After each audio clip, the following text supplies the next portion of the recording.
Dear students, very good morning. आज हम अपने फर्स्ट पेपर का कल वाले टॉपिक को ही आगे बढ़ाएंगे, जिसमें हमने पढ़ा था अर्थव्यवस्था की केंद्रीय समस्याएं, बेसिक इकोनॉमिक प्रॉब्लम्स। और हमने बात करी थी तीन आर्थिक समस्याएं हैं: what to produce, how to produce and for whom to produce.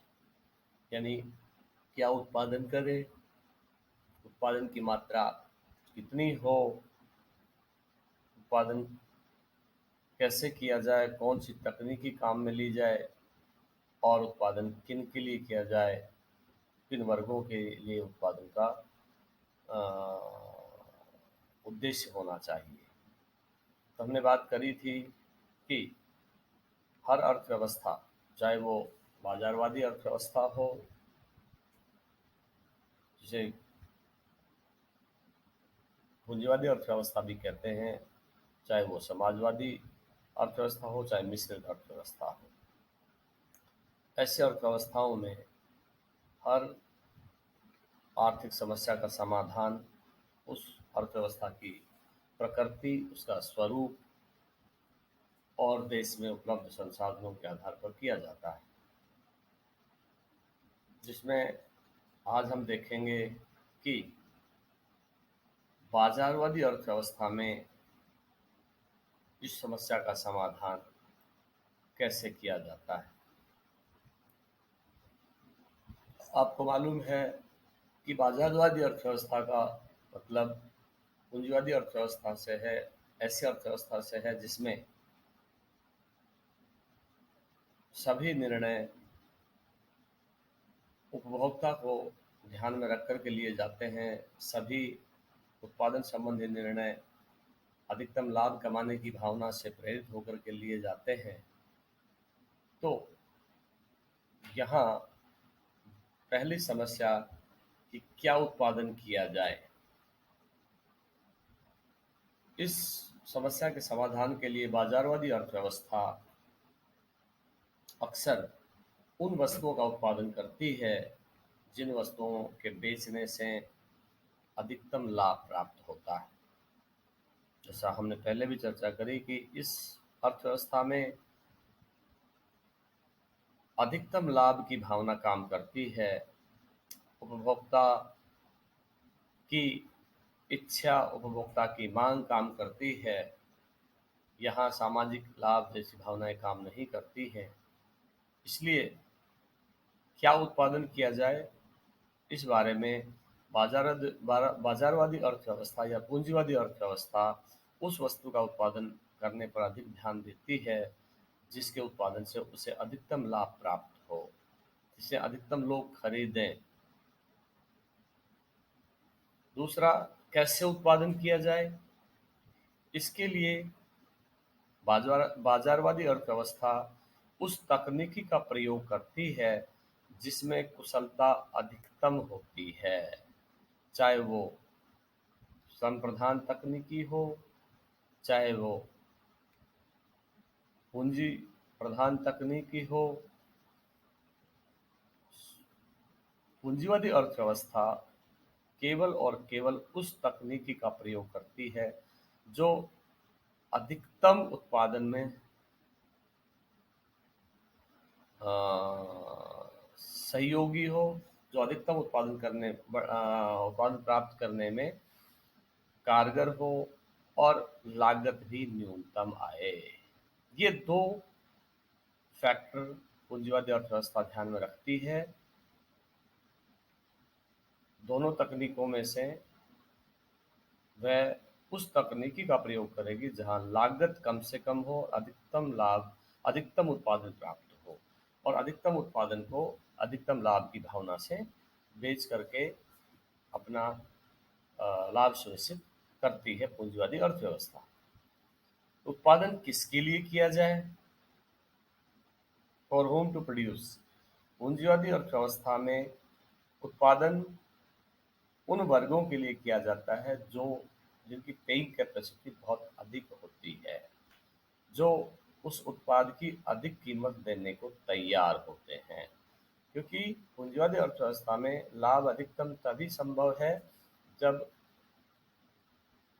उसके यहाँ उत्पादित वस्तुओं की मांग अधिक हो, उनको उपभोक्ता खरीदने को तैयार हो, उनके लिए अधिकतम कीमत देने को तैयार हो। यहाँ इसके अलावा दूसरी बात का कोई ख्याल नहीं रखा जाता है कि लोगों को उनकी आवश्यकता पूर्ति के लिए साधन या वस्तुएं मिली हैं कि नहीं मिली हैं।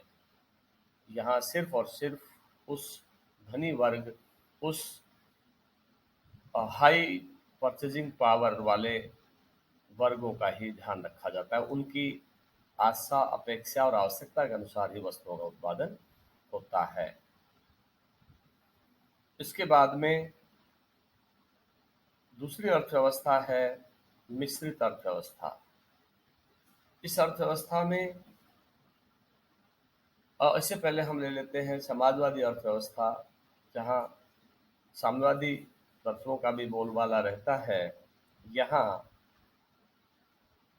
उत्पादन संबंधी निर्णय समाज के अधिकतम तबके को ध्यान में रख करके लिए जाते हैं। क्या उत्पादन किया जाए? उन्हीं वस्तुओं का उत्पादन किया जाता है जिनसे अधिकतम सामाजिक लाभ सुनिश्चित हो सके। उत्पादन कैसे किया जाए, ये उस देश की स्थिति, परिस्थिति और संसाधनों की उपलब्धता पर निर्भर करता है, और उसके साथ साथ उत्पादन उन वर्गों के लिए होता है जिन वर्गों की आवश्यकताओं को पूरा करके अधिकतम सामाजिक लाभ को सुनिश्चित किया जा सके, क्योंकि संसाधनों पर समाज का हक होता है।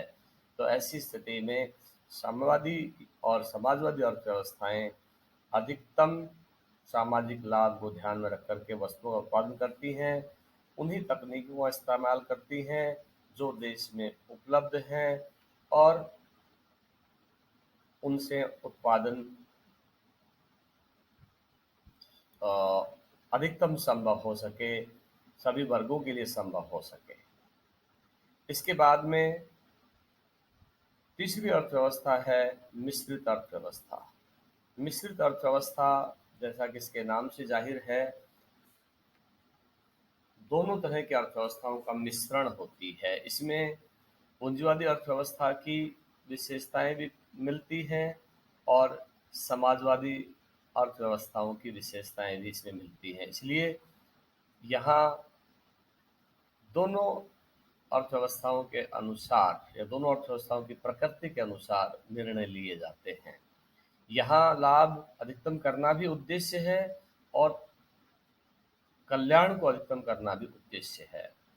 जैसा मैंने कहा कि समाजवादी अर्थव्यवस्थाओं में कल्याण को अधिकतम, सामाजिक लाभ को अधिकतम करने का उद्देश्य होता है, वहीं पूंजीवादी अर्थव्यवस्था में लाभ को अधिकतम करने का उद्देश्य होता है। इसलिए मिश्रित अर्थव्यवस्था दोनों का मिश्रण होने के चलते दोनों लक्ष्यों को ध्यान रखती है।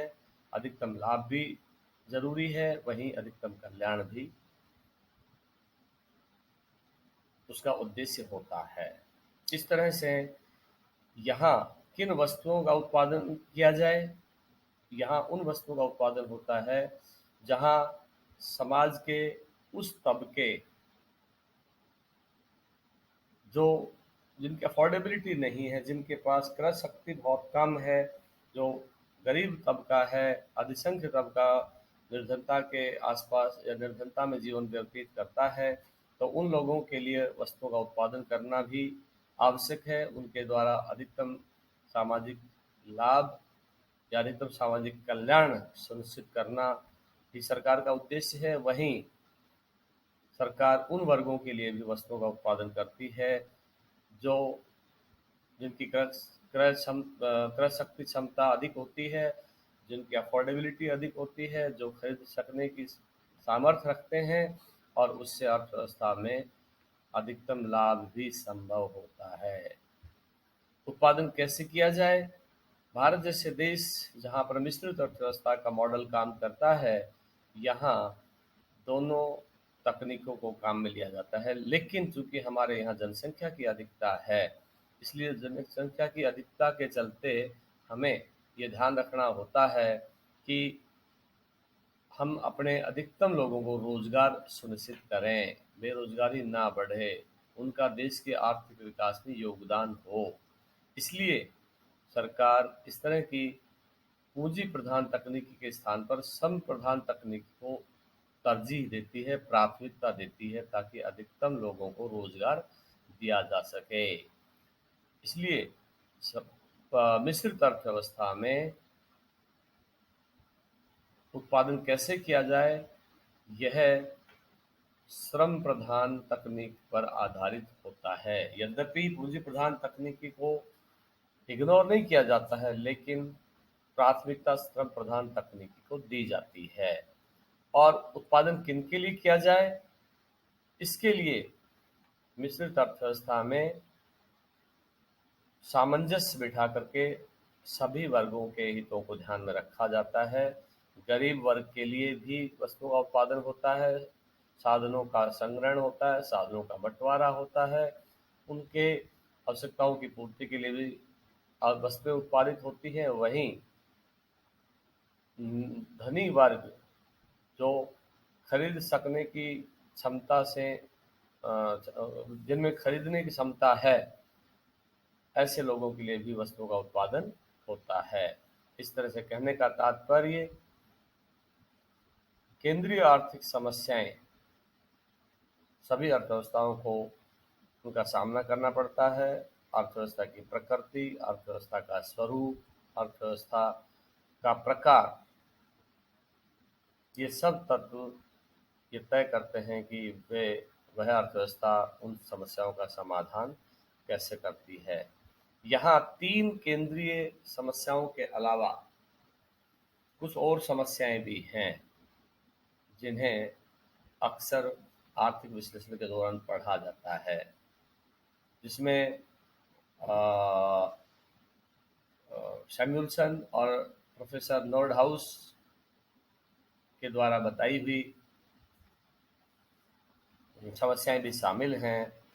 इस तरह से कुल मिलाकर के 3 केंद्रीय समस्याओं से सहित 7 समस्याएं प्रमुख होती हैं, जिसमें हमने चर्चा करी। पहला, किन वस्तुओं और सेवाओं का उत्पादन किया जाए और कितनी मात्रा में किया जाए, यानी आवंटन की समस्या। दूसरा है, वस्तुओं का उत्पादन किस विधि से किया जाए, पूंजी गहन तकनीकी हो या श्रम गहन तकनीकी हो, ये दूसरी समस्या है। तीसरी, वस्तुओं का उत्पादन किन के लिए किया जाए, गरीब वर्गों के लिए, मध्यम वर्ग के लिए या धनी वर्ग के लिए, ये तीसरी समस्या है। इन तीनों समस्याओं के अलावा 4 और समस्याएं हैं, जिसमें साधनों का उपयोग, उत्पादन और वितरण कैसे होता है, यानी अर्थव्यवस्था में उपलब्ध संसाधनों का उपयोग, उनका उत्पादन और उनका वितरण किन लोगों के बीच होता है। ये भी एक समस्या है जो सभी अर्थव्यवस्थाओं को उसका समाधान करना होता है। अगली एक समस्या है, क्या साधनों का पूर्ण उपयोग हो रहा है। हर अर्थव्यवस्था को इस समस्या से भी रूबरू होना पड़ता है कि क्या